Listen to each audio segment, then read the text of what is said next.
Children, now we have to start with the model of an atom. ठीक है, तो आज हम लोग देखने वाले हैं दो models. The very first one it is Thomson model of an atom and the second one it is the Rutherford model. Rutherford model में हम लोग Rutherford का एक्सपेरिमेंट भी देखेंगे एंड उसका मॉडल भी देखेंगे. तो सबसे पहले हम देखते हैं Thompson model of an atom. मैं आपको बता दूं ये मॉडल जो है सिर्फ और सिर्फ हिस्टोरिकल इम्पोर्टेंस के लिए रह गया है. अदरवाइज इस मॉडल से आपको कोई भी इम्पोर्टेंट कंक्लूजन नहीं मिलता है. इसी मॉडल को बोला गया watermelon model, plum pudding model, है ना, या क्रिसमस पुडिंग मॉडल या रेजिन पुडिंग मॉडल. ठीक है, जैसे कि जो पुडिंग होती है क्रिसमस पुडिंग होती है, आप Christmas pudding model, plum pudding model या वाटरमेलन मॉडल भी बोल सकते हैं. जैसे कि वाटरमेलन होता है रेड कलर का, अंदर से हम लोग उसको कट करते हैं तो रेड कलर का वाटरमेलन होता है जिसमें सीड्स, ब्लैक कलर के सीड्स एम्बेडेड होते हैं. तो थॉमसन ने भी यही बोला कि जो एक एटम होता है, एटम में क्या होता है, it is a sphere of positive electricity. Proton का पूरा सी होता है, सी ऑफ प्रोटॉन होता है जिसमें इलेक्ट्रॉन्स एम्बेडेड होते हैं ना, मतलब पूरा सी ऑफ प्रोटॉन रहेगा. जैसे आपका वाटरमेलन का एडिबल पार्ट जो रेड पोर्शन होता है, वो एडिबल पार्ट को उसने बोला कि they are similar to as a proton, sea of proton, and in which electrons are embedded.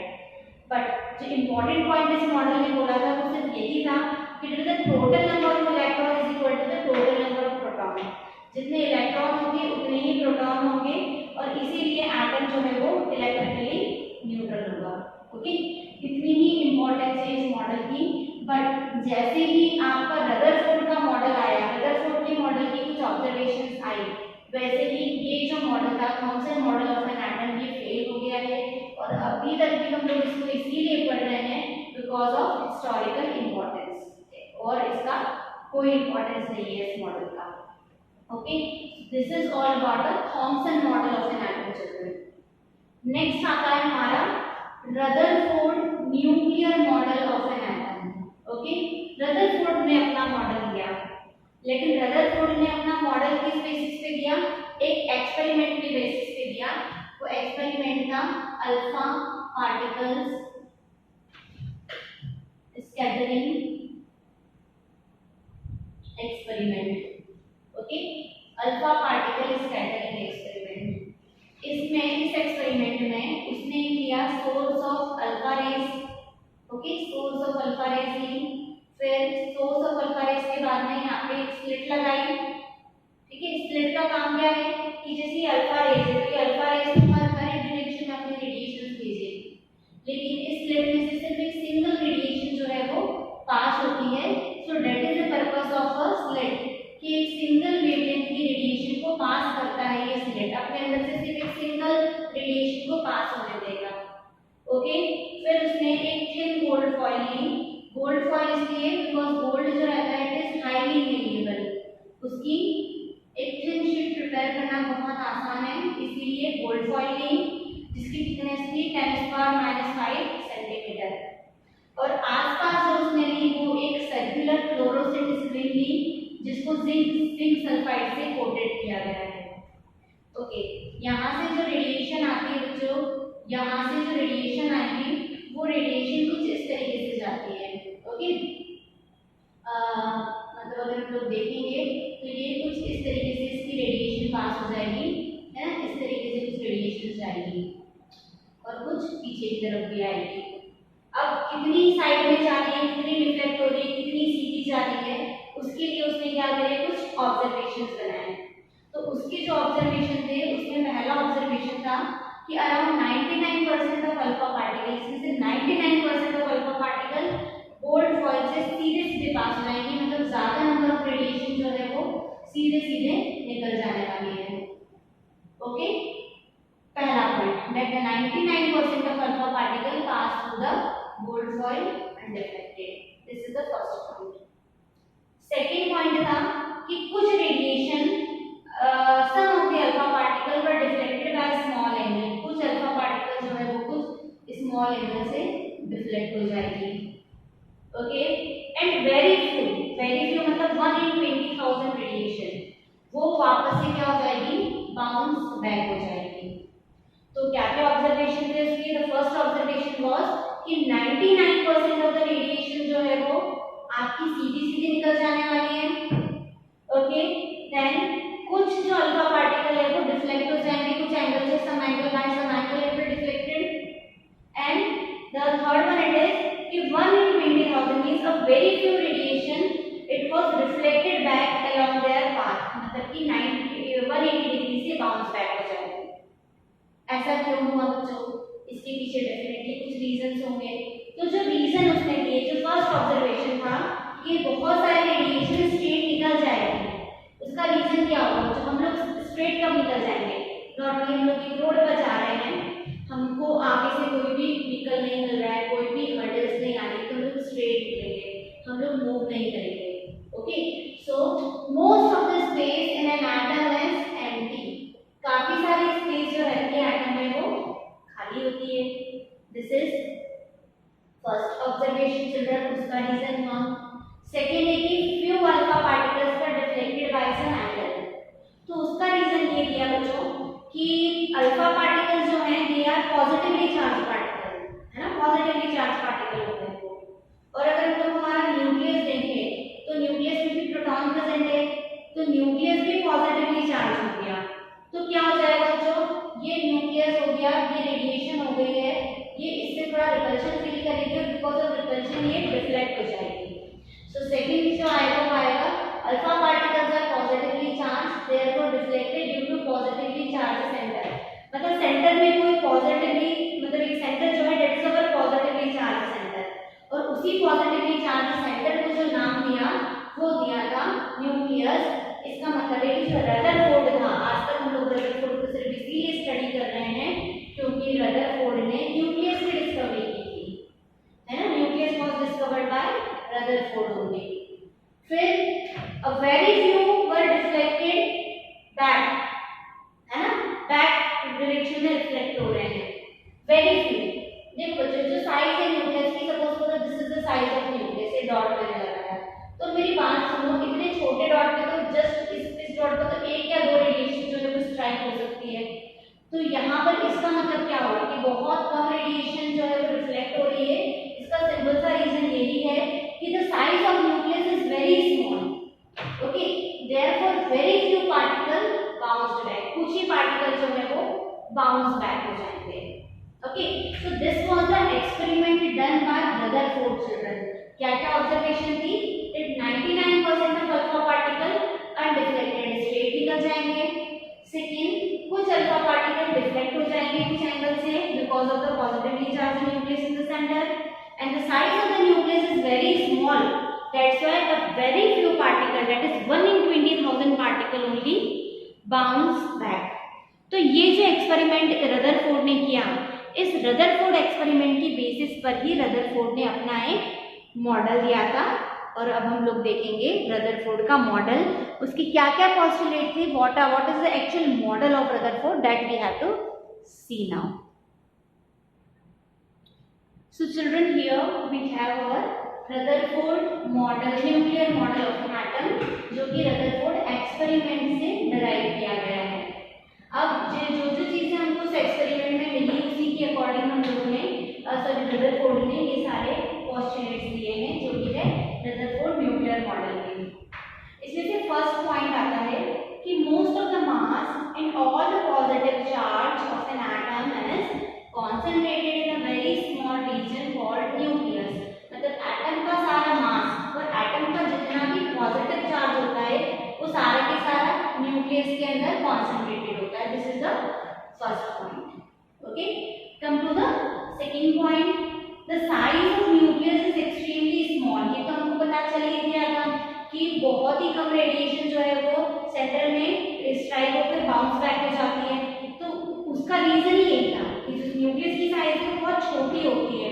So the size of nucleus is extremely small as compared with the size of the atom. जैसे कि अगर हम लोग बात करें तो atom की radius है 10⁻⁻10 मीटर, लेकिन वही न्यूक्लियस की रेडियस है 10⁻⁻15 मीटर। तो देखिए कितना ह्यूज डिफरेंस होता है। अगर हम लोग कंपेयर करें एटम की रेडियस को न्यूक्लियस की रेडियस से, तो न्यूक्लियस की रेडियस बहुत छोटी है, इसका मतलब the size of nucleus is very small as compared with the size of atom.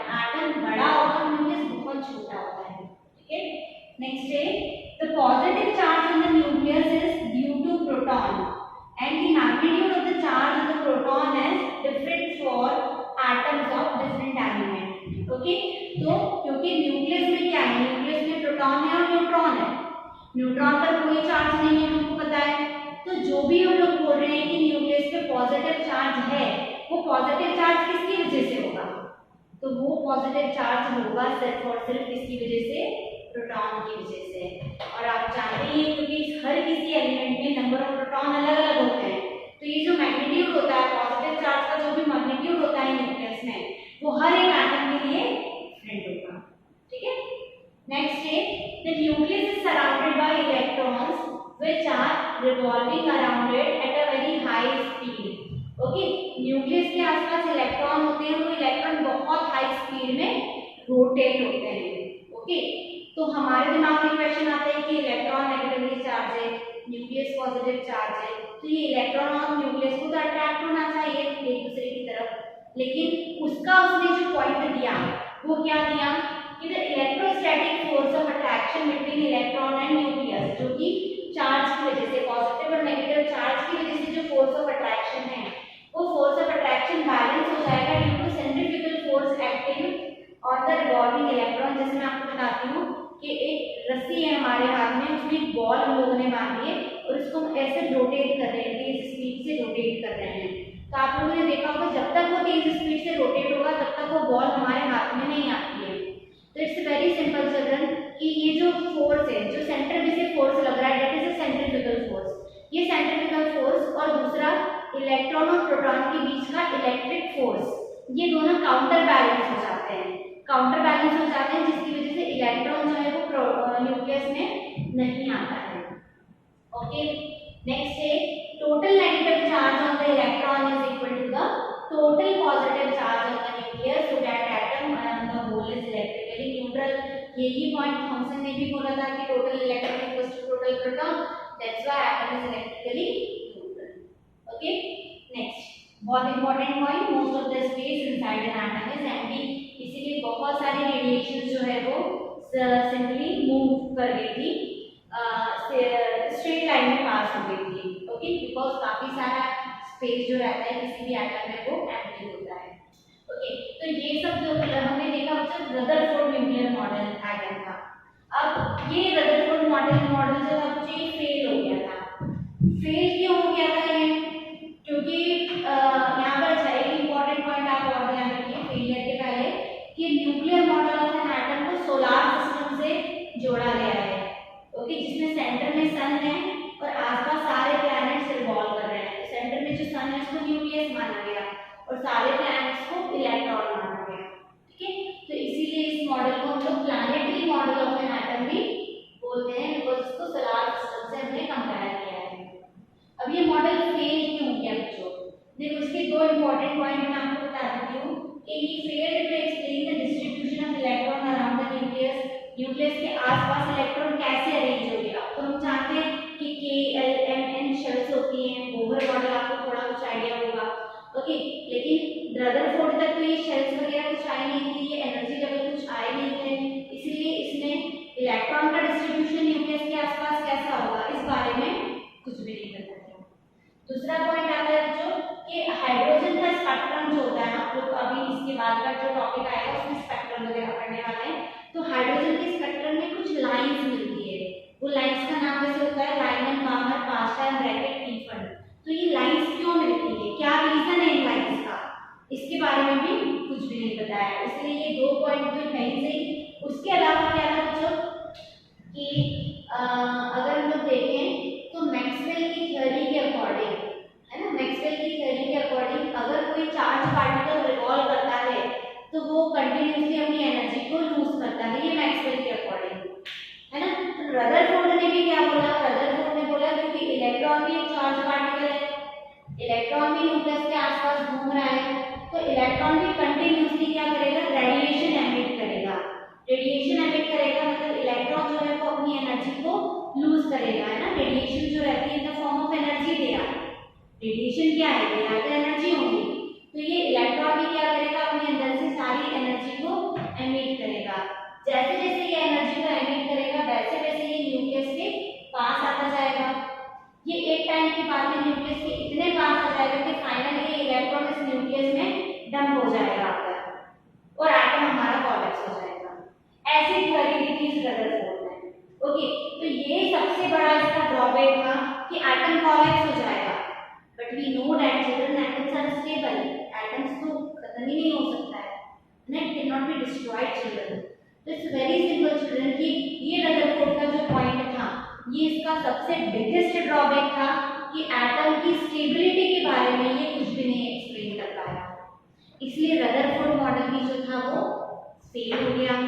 Okay, but अब हमको जो जो चीजें मिल गई वो मिल गया है न्यूक्लियस, इलेक्ट्रॉन, प्रोटॉन, न्यूट्रॉन, इन्हीं से बच्चों हम लोग जो आगे का कंसेप्ट देखेंगे, क्योंकि इलेक्ट्रॉन, प्रोटॉन, न्यूट्रॉन मिल गए हैं तो हमको एटॉमिक नंबर्स के बारे में पता होना चाहिए, एटॉमिक मासेस के बारे में पता होना चाहिए। तो नेक्स्ट टॉपिक में हम लोग एटॉमिक नंबर, एटॉमिक मासेस और कुछ और टाइप के पार्टिकल्स हम लोगों को देखते हैं, वो सब कुछ हम लोग देखेंगे but in our next video. Okay, आप यहाँ तक अपना जो है वो टॉपिक कंप्लीट करिए, नोट्स आप कंटिन्यूअसली